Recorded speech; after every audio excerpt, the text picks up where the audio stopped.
Hello and welcome to the Achieve Your Goals podcast, the show that empowers you to wake up to your full potential and achieve your biggest goals and dreams. I am your host, Hal Elrod, and I invite you to join us each week as we share actionable strategies to take your life to the next level, as well as interview world-class experts and entrepreneurs who have achieved extraordinary goals themselves, and we ask them to give you a peek behind the curtain and teach you exactly what you need to do the same. Ready? Here we go.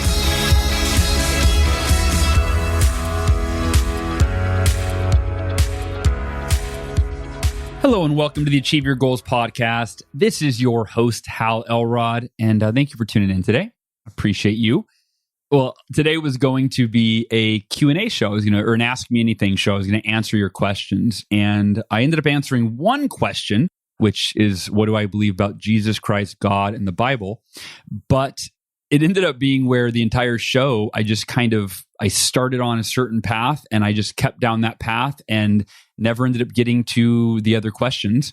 But I think that it was a valuable episode, and it really ended up, the theme of it was, how do you take control of your emotional state? How do you deal with when you're feeling stress and fear and overwhelm or sadness, depression? I mean, you name the emotion. When life is difficult, it can cause us to experience significant emotional distress, which can lead to all sorts of other problems, from weight gain to health problems to people thinking about ending their life. I mean, I've been there before. I don't know if you've been to that dark of a place, but so I really wanted to today, where we ended up was really kind of asking you how you're feeling and what you're going through, if you're dealing with any emotional distress, any challenges, and then talking about how do you deal with that? How do you gain control of your emotional state? How do you deal with difficult situations in the best way that you possibly can? And so that's what today is about. And if you've dealt with emotional distress, or if you have any now, or you're worried about the future and, the fear of the unknown, any of these things, I think hopefully you'll feel heard today, and you'll get some practical advice on how you can rise above the challenging times that many of us are facing. So before we dive into the episode, today's episode is sponsored by two of my favorite companies that are owned by personal friends of mine. The first is Organifi, owned by Drew Canoli, and the other is Self Publishing School, that is founded and owned by Chandler Bolt. And first and foremost, when it comes to Organifi, your body is an amazing organic machine, right? It turns food into energy, it heals wounds, it supports your consciousness, and so much more. But it needs the right fuel and signals to function at its best. And some of those signals include adaptogens. And I've talked about this over the last few weeks. I mentioned a couple times in the introduction that these are the compounds that balance hormones and help you deal with stress in a healthier way, which we're talking about in today's episode. So if you're feeling tired, if you're feeling stressed, feeling overwhelmed, these compounds give you a boost of energy. And if you're stressed, they help you return to a natural state of calm. They literally help you adapt, thus the word adaptogens, to the stress of life. And my favorite source of adaptogens is Organifi. They create these organic, delicious superfood blends that mix easily with water or in a smoothie or with your favorite nut milk. And they make it easy for me, I take them every day, to get more adaptogens in my day, like ashwagandha, reishi mushroom, rhodiola, and more. So if you're looking for an easy way to support your amazing body, I highly recommend trying Organifi. Just go to Organifi.com/Hal. That's spelled ORGANIFI, Organifi with an I.com/Hal, and use the code HAL at checkout and get 15% off your entire order. And then last but not least, Self-Publishing School. You've heard me say this before, that writing and self-publishing a book was the greatest thing I ever did. It created the impact that I always wanted to make in the world. It created the income that I always hoped for my family, and it can do the same for you. If you've ever had a dream of writing a book, whether it's to leave a legacy, to leave your children and grandchildren with your wisdom, whether it is to create a second source of income or replace your primary source of income, Self-Publishing School can help you do all of that. Head over to self-publishingschool.com/Hal. That's self-publishingschool.com/Hal. And you'll get everything that you need to get started on making your dream of writing a book a reality. So without further ado, Today, we're going to talk about how do you manage emotional distress? How do you gain control of your emotional state? I hope this is helpful for you.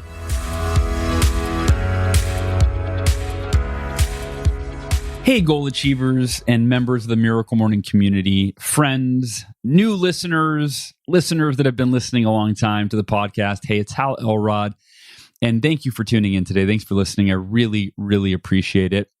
Let's start out with an update. So for those of you that have been following the podcast for a while, or if you're new, either way, you may or may not know, but we being my family and I, moved onto some land. We decided we wanted to be a little more self-sufficient and be able to grow our own food and just enjoy being outside of the city, away from the hustle and the bustle. And so bustle, what is bustle? I actually just realized as I said that hustle and bustle, I have no idea what bustle is. I got to Google that. I got to Google that after the show. Bustle, what is bustle? Anyway, get away from the hustle and bustle of the city. And we're loving it out here. And I encourage you, this last weekend, we went to a 2-day workshop on essentially how to start your own garden. And it was using what's called the Mittleider method, Mittleider. I encourage all of you to check that out. It's one of the fastest, most efficient ways to produce food, regardless of the quality of your soil and some other obstacles sometimes that can stand in the way. So Mittleider method, you can find that, if you Google it, you'll find a ton of different gardening sites that talk about it. But we're going to start growing our own food, and we're going to get some chickens and eventually maybe some goats and just really try to live off the land. I realized how reliant we are, how far away most of us have gotten away. And when I say most of us, really our society, how far away we've gotten from our roots and living on the land and being in nature. And for me personally, I really crave that. I have for a while to really get back to what our ancestors did, which is they lived off the land and they provided for their family. And so I'll tell you, my wife, it's funny, if you know me, by the way, or if you knew me, I used to not like to get dirty at all, didn't like to be sweaty or sticky unless I was like playing a sport, didn't like bugs, didn't like animals. Like I was anti-nature for most of my life. And in the last year or so, I've changed, right? I ground every day. I go stand on the bare grass for at least 15 minutes, if not longer. And now get my hands dirty. I'm loving working on the land, so on and so forth. And the other day, my wife and I, there's this big area where we're going to start planting our garden. And so she got out at 7:30 in the morning. I was doing my Miracle Morning, and she goes, "Sweetheart, get dressed, put on some working clothes. We're going to go work the land." And I go, "All right." And so we went out and we were pulling weeds and we're prepping this area and we're cleaning it up. And I'm telling you, like I live in Texas, so it's hot, it's humid. I don't know what the weeds are, but my arms are sticky. I'm sweaty and we keep pulling up red ant hills. I got red ants crawling up my legs, biting me. I'm getting bit, hot, sweaty, itchy, just relatively uncomfortable. And we're out there for probably about an hour at this point. We were out there for a total about an hour and a half. And about an hour into it or so, I look at my wife and we're both just pulling these huge, big weeds. And I said, "Sweetheart, there is nowhere I'd rather be. I am so happy right now." And she looked at me and just kind of smiled. And I said, "In my entire life, if you would have ever said, hey, would you ever be happy pulling weeds in 90-degree humid weather, sweating, whatever, like a pig, whatever you want to call it, and being bit by red ants, itchy, uncomfortable, right? Would that make you happy?" I would have said, "Hell no, that sounds like a nightmare." But there was something about that moment, being with my wife, doing something to take care of our family and provide for ourselves. It was just, and just doing something together. Normally we've always been so separate for the last, we've been together for 15 years, and usually I'm working in the office all day and she's taking care of the house and the kids, and we don't do much other than like a date night here or there. But I've always told her, I want to do stuff. I want to live life with you. I want us to be doing stuff together. And so being on this land, it's really fun to do stuff together. So just kind of an update for you, but I'm sharing that with you really to invite you to consider what comes up for you when you hear that. And just to consider getting back to nature, getting back to our roots a little bit. And maybe that just means planting a garden or spending time in nature. I'm not exactly sure what it means for you, but it's been really fulfilling for me. In fact, I was telling that story that I just told you, I was telling it to John Vroman, my good friend, the other day. And I was telling John, and he's always really good at acknowledging you and reflecting back in a really positive way and kind of creating a perspective that really enriches you when you hear him share it. And he essentially said, Hal, he said, that's beautiful. He said, and what I hear is that our ancestors for tens of thousands or hundreds of thousands of years, or I don't remember the time frame he said, but that's what we did. We worked the land, right? We did it to provide for our family and take care of ourselves. And he said, I think there's something real primitive that you're tapping into that lit you up. And he said, I hear that sincerity in your voice. And so anyway, what is it in your life? What, away from all this technology and all the drama that we're being bombarded with right now, get back to nature, get back to our ancestral roots. I'm inviting you to consider what that might look like for you. Where are we going to go with this? We're going to do a Q&A today. So we've been doing question and answer, and I wanted to share this. Before I answer, I'm going to answer as many questions as I can today that you guys have been submitting over the last few months. And try to do these about once a month, do an Ask Me Anything episode. And you can submit questions at halelrud.com/AMA for Ask Me Anything. And today I want to answer as many questions as I can. But before I do, I want to talk to you. I really want to talk to you. And when I say you, during my meditation this morning, I had it come up that I'm always thinking about you being my audience, my community, my friends.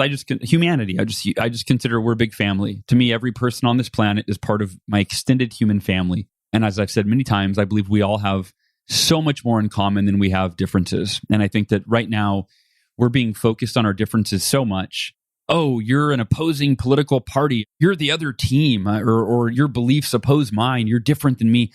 At the end of the day, we are fundamentally the same. You're a human being. I'm a human being. And any constructed realities, paradigms, perspectives, rules, opinions that have been created out of that, right? This I believe this and you believe this. That's created, that's imagined, that's what's real. The essence of who we are, it's real. Every person, for the most part, we just want to be happy. We just want to be healthy. We just want to be loved. We just want to be respected. And I'm going to keep reminding all of us of that because I want to encourage you to look at every human being that you come in contact with, including those that post up on social media that triggers you, right? And why are you triggered?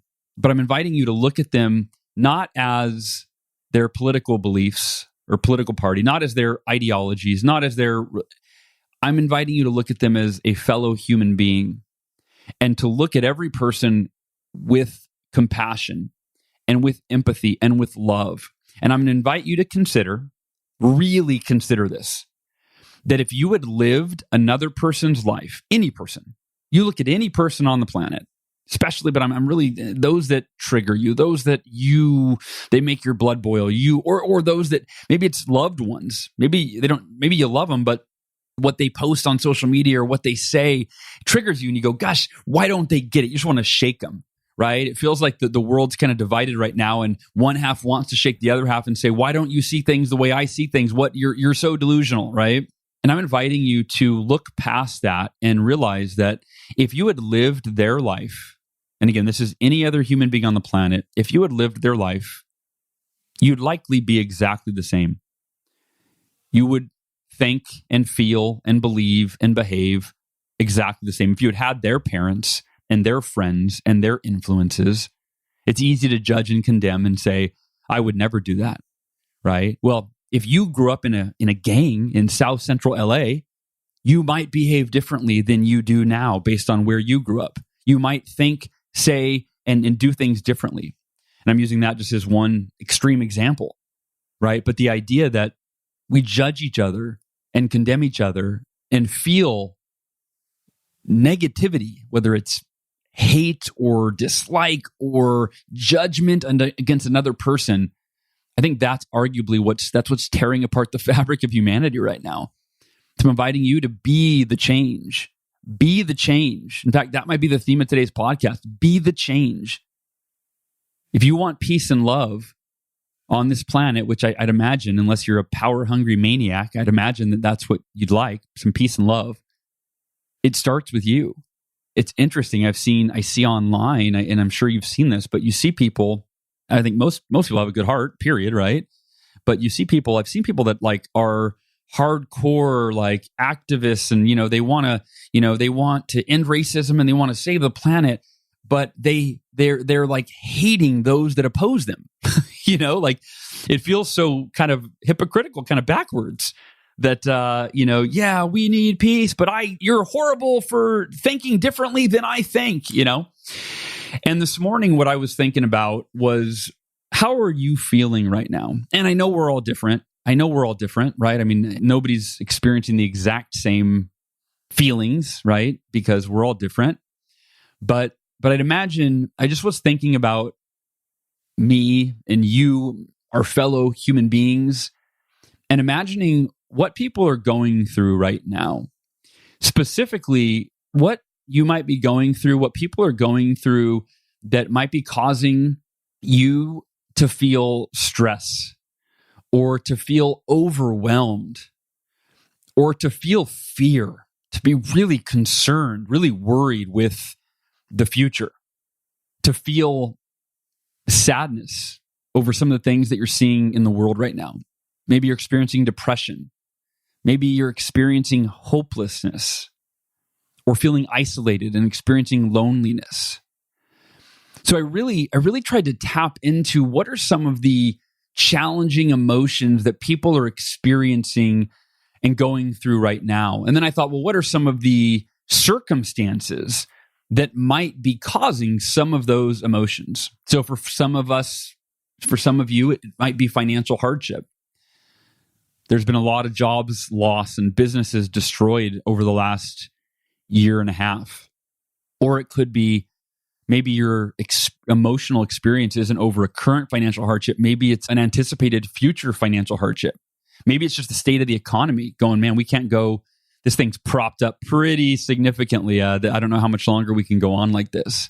So maybe there's not a current hardship, but maybe it's a fear of a coming economic crash. Maybe the financial hardship is a result of losing your job or having your business closed down.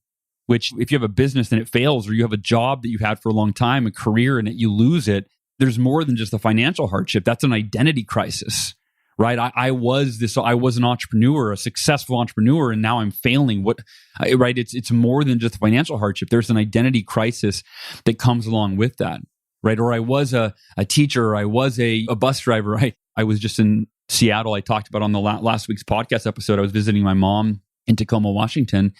And we went to the farmer's market, and I got my son a balloon animal. And I don't know if I shared this last week or not, but last week I talked about the supply chain issues right now in our food supply chain. And by the way, if you didn't listen to that, I encourage you to go listen to it.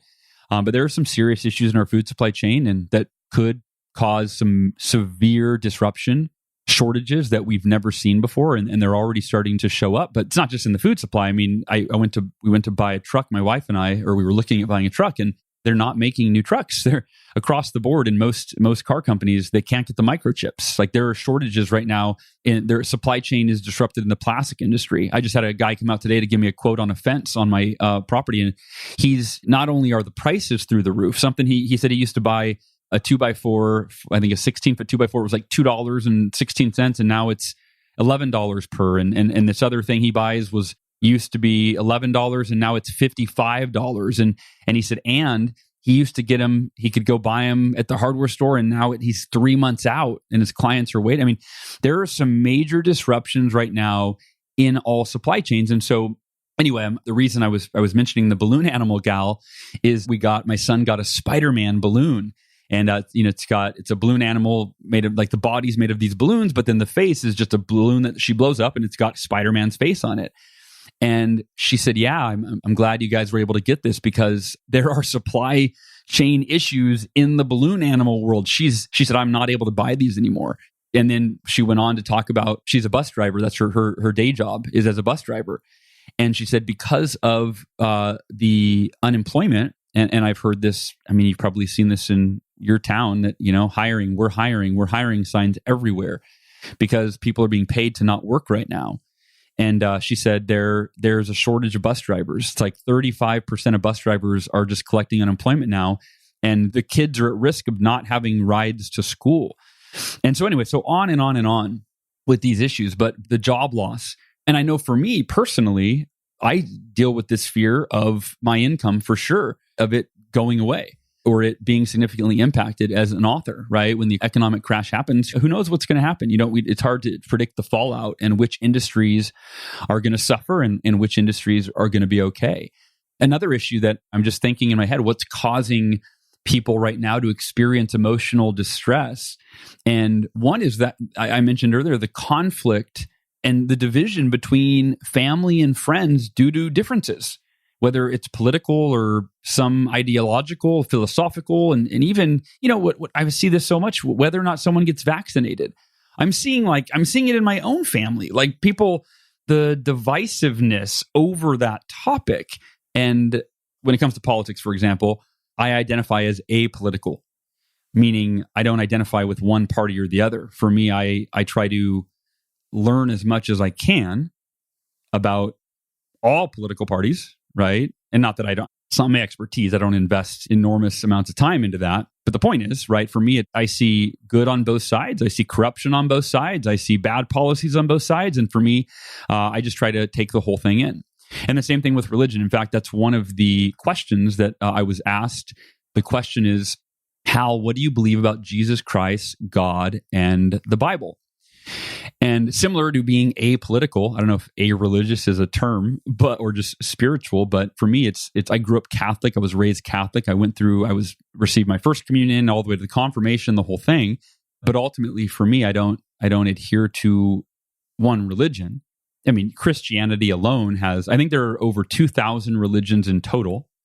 And I think Christianity alone has, I don't know how many, probably hundreds of versions of Christianity.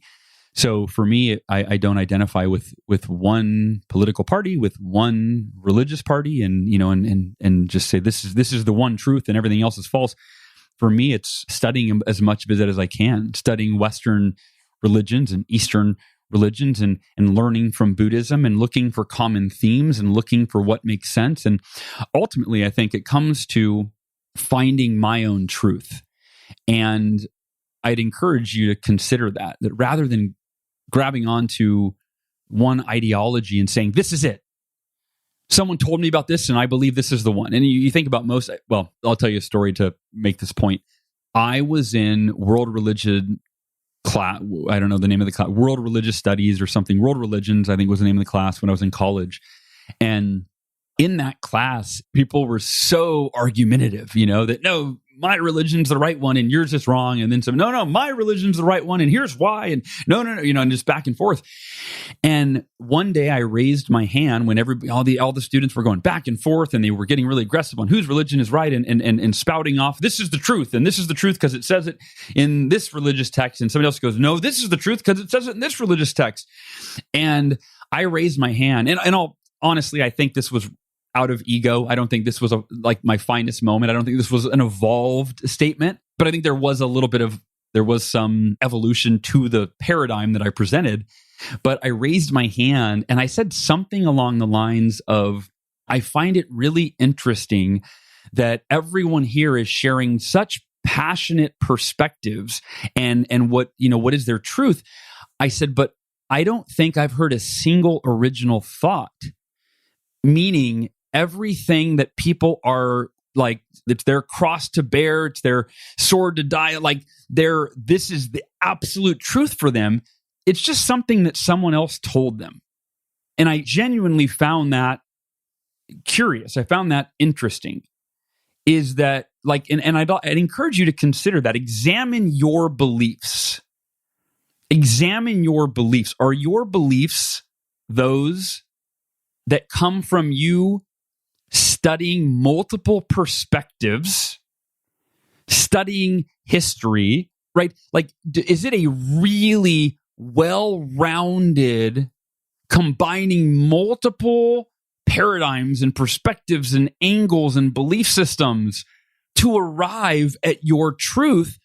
Or is it, this is what somebody told me and I decided it, I didn't know anything else. Like often if we're taught something as a child, it becomes like rock solid belief and we defend it until the end. Not for all of us.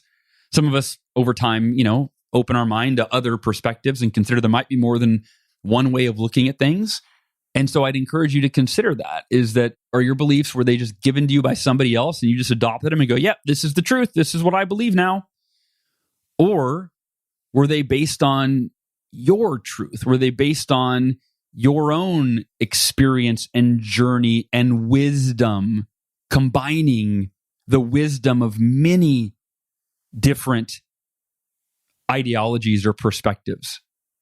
So to answer that question, what do you believe about Jesus Christ, God, and the Bible? It's a very specific question. Part of what I would believe is I would say, I don't know. I don't know the truth. So my perspective is that Jesus Christ, I believe he was now son of God. Maybe I don't know. I don't know. I actually, you know what? It's interesting now that I think about it. I just journaled this the other day. I don't know where it is, which journal it's in, but I journaled something along the lines of that. I think Jesus Christ was a human being or a spiritual being. I believe that we're all spiritual beings having a human experience, but I believe Jesus Christ was a spiritual/human being that essentially fulfilled his potential, that lived in alignment with the highest truth. Like, I don't believe our highest truth is hate or condemnation or violence. I believe it is love. I believe it is peace. If you look at a 5-year-old, right? Look at a 5-year-old, or imagine when you were 5 years old. When you were 5, right? Life was, you just woke up and every day was an adventure and you were just pure love. You were just a sweet, maybe you were jaded by 5. So maybe you got to go back to like 2 or 3, right? But whatever, at some point as a child, you're just, a baby is just pure joy, right? They're not judging another human being. They don't have any hate in their heart. So I believe that's the essence of who we are. Right? As people grow up and their ego takes over and we have experiences that cause us pain, and then we develop a layer of protection that my ego says, I'm not going to get hurt again, right? Your parents get divorced and that caused you pain, so you put up another layer of protection. You go after a goal or dream and you fail, so you put up another layer of protection, right? And all of a sudden you've got this wall, this thick wall with all these layers to try to protect your identity, protect your ego. But that's not who you are. You don't even remember who you are. You being we don't remember who we are because we've built up so many layers of protection to try to protect our psyche from getting hurt. And I think it's time. I know it's time. It was time a long time ago. It's always been time to reconnect with the essence of who you are. That childlike love for the moment, that total presence. A child's not thinking, right? Picture a baby sitting up, maybe, 6 months old, sitting up, playing with some toy. They're not thinking about what happened yesterday. They're not thinking about what they're going to do tomorrow, right? That 6-month-old baby is just thinking about that ball in front of them or that thing they're chewing on, that binky, that, right? Like, that's who we are. That's who we are. And I'm going to encourage you to get back in touch with who you are. You are, first of all, you're perfect. All the stories you have about, I'm not good enough, I'm not smart enough, I'm not whatever, that's all BS. When you take off all of the layers of protection that you've developed over the years, the insecurities that you've developed over the years, all the limiting beliefs that you developed over the years, you get back in touch with your essence. You're a loving, peaceful, kind, joyful human/spiritual being. That's who you are. And that's who the people in your life, that's who they are. Those that oppose your beliefs. But that's not who they are. They aren't their beliefs. We aren't our political party. We aren't our ideologies. We are everything I've said, right? Love, joy, all of those things. And everything else is just a construct that we've created. And so when I was asking myself what might cause you that fear, that stress, that overwhelm, it really may be the disconnection between people in your life that were previously, before all this crazy division that's been constructed by outside forces. I mean, think about how crazy that is. Think about that 2 years ago, people that right now you can't stand or you've had to unfriend on Facebook because their political ideology is different from yours. 2 years ago, was that even an issue? They're the same human that they were 2 years ago. And so are you. Yeah, you might have adopted new political opinions or beliefs or whatever. I don't know. I'm just inviting everybody to get back to the essence of who we are and to see others the same. Some of you, what might be causing you stress is health issues, right? Dealing with health issues now like cancer or COVID or the fear of those things coming in the future. For some of you, what's causing a lot of stress, I talked to a buddy the other day and he said this is his number one concern. Are the rights being taken away from us? He said, I've lived in America my whole life and I've never seen this, to have freedom of speech taken away from us. But there's a justification. We've got to protect us from misinformation. Like, what are you talking about? I want to have, if you have an opposing view, I want to hear what you have to say. I don't want to live in an echo chamber where the only thing that's allowed to be shared or talked about is one single narrative. Another thing that might be causing fear is the anticipation of any of the above, right? Whether you're dealing with any of those things now or you're just concerned. And it's often the fear of the unknown, right? The fear of the unknown. And so I just wanted to start there because I wanted you, more than a start, obviously, but we're 30 minutes into the podcast. But I wanted to really just let you know that you're not alone. And if you're feeling any of the emotions I mentioned earlier, the emotional distress, if you're feeling fear, overwhelm, sadness, stress, depression, hopelessness, loneliness, if you're worried, I'm going to let you know that A, you're not alone, but B, and maybe more importantly, that there is a way out of that. You don't have to live in fear. You don't have to live in stress and overwhelm. And it starts by acknowledging that emotional distress isn't healthy for you. It isn't ideal. It isn't optimal. I know that's not news. I know you're like, yeah, of course not. But when we're in it, we're usually not thinking, wait a minute, this isn't healthy. And if we are, we're usually, when you're emotionally distraught, it's hard to imagine that I can feel differently. I can change this. And we've talked about this over the last year, this inner freedom as a kind of a fundamental concept that you have the ability to choose how you experience life in every moment. I mentioned last week, I read the introduction to a book that I am currently reading and loving. And I would invite you to get this book. It's called The Inner Work. And it's by Matt, M-A-T, and I can't remember the other name. It's not in front of me. The Inner Work. It's on Amazon. In fact, I'll look it up for you right now just so I can make sure. I don't know if there's more than one book. The Inner Work. It's by Matthew Micheletti and Ashley Cottrell. And 512 reviews, 5 out of 5 stars. It's a phenomenal book. And the subtitle tells you everything. An invitation to true freedom and lasting happiness. And I mentioned to you that, there is another book called Inner Work. Oh, there's a few called Inner Work. Anyway, it's The Inner Work, and it's by Matthew Micheletti and Ashley Cottrell. Highly recommended. If you are struggling right now mentally and emotionally, and you want to know the key to true freedom and lasting happiness. So being aware that your emotional state isn't serving you is the first step. And then you've got to decide, how do you want to feel? Literally, you've got to write this down. I want to feel happy. I want to feel at peace, right? And then I would translate, I want to I am committed to feeling happy. I am committed to feeling at peace.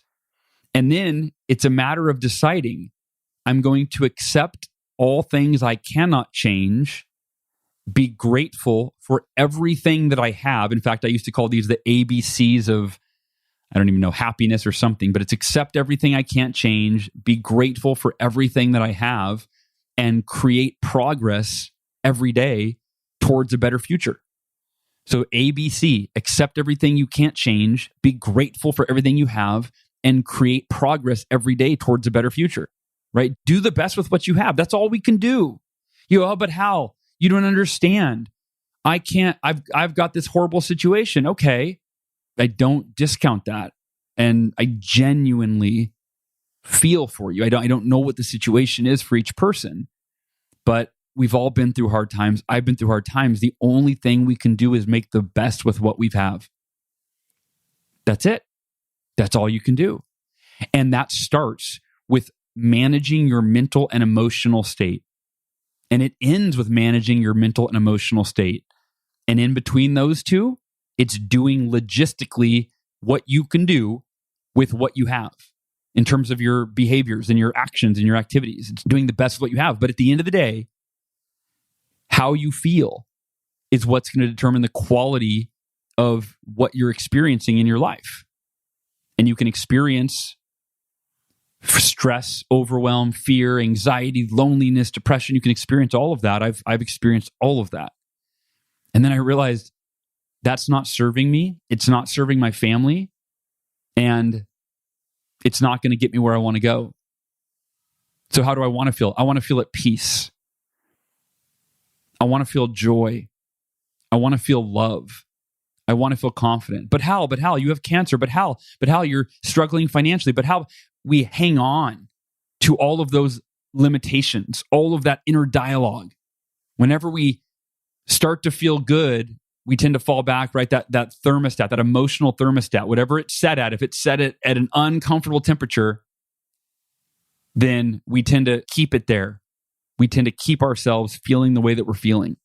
But if you're experiencing emotional distress, I'm here to tell you that you don't have to anymore. And by the way, that doesn't mean that life isn't going to be hard. In fact, I'm normally an optimist, but I think that we're going to experience some hard times. I mean, many already are, millions already are. But the trend that I'm seeing in terms of what's coming in the future, there are going to be some really challenging times. And that's why I'm doubling down. And I think that we all have to double down on our mental and emotional management, on our inner freedom. The harder life is, the more important it is for you to have the ability to manage your emotional state, the ability to decide how you're going to experience life, even in the midst of challenges. And I always go back to that Viktor Frankl book, Man's Search for Meaning. Viktor Frankl was a Nazi concentration camp survivor. He had a wife and kid at home. He thought he was going to die. He watched his friends die every day. And he decided that the last of man's freedoms, the last of a human being's freedoms, is to choose one's own attitude in any given set of circumstances. And so if he could choose to find peace in the midst of being starved virtually to death every single day, watching his friends die every single day, thinking he would never see his wife and kids again. I don't know about you, but I've never been in those dire of circumstances. And if one human being can do something, especially if it's a mental or emotional thing, that's evidence that we can do it too. So whatever you're going through, my heart goes out to you. I send you love. I send you healing energy. And at the same time, I'm encouraging you, I'm inviting you to not let your circumstances define your mental and emotional well-being, but to let you define your mental and emotional well-being based on your highest hopes in the midst of the most challenging circumstances that you may endure. I'm going to leave it at that, and we'll answer questions maybe next week. Goal achievers and members of the Miracle Morning community, I love you so much. I am serious. I'm sending you so much love, especially if you're struggling. I feel you. I feel your pain. And when I say it's going to be okay, I can't tell you that the circumstances are going to be okay. But again, I can tell you that you have the ability to be okay. All right. I love you so much. I'll talk to you next week. Take care. Thanks for listening. To learn more about the Achieve Your Goals podcast and to get access to today's show notes, transcript, and exclusive content from Hal Elrod, visit halelrod.com/podcast. Thanks again for joining us. Be sure to tune in next week for another episode of the Achieve Your Goals podcast.